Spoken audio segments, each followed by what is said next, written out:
Good morning, everyone.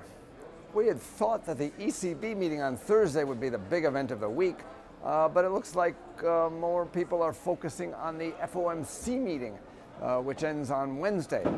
Yesterday's lower than expected core personal consumption expenditure price index has increased the likelihood that the Fed holds pat at this week's meeting, and indeed makes the Fed less likely to taper off its quantitative easing as quickly as the market had expected.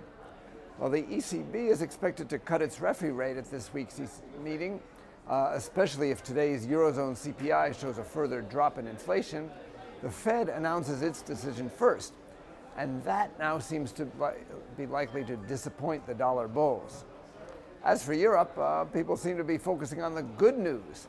Italian stocks were up 2.2% yesterday, and 10-year bond yields down 15 basis points to 3.91%. with the spread over Germany back to levels prevailing before the disastrous February election. This has bolstered confidence in the Eurozone, even though the Bank of Italy noted that bad loans to companies will continue to rise while lending to the private sector continues to contract. Apparently, the financial markets are watching other financial markets more than they're watching the real economy, which continues to be dismal. Eurozone unemployment for April, which is due out later today, is expected to have risen further into record territory despite the ECB's best efforts.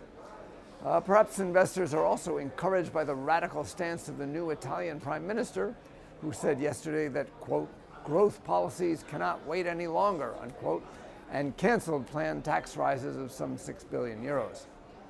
In any event, the technicals for Eurodollar remain bullish, although close to overbought levels.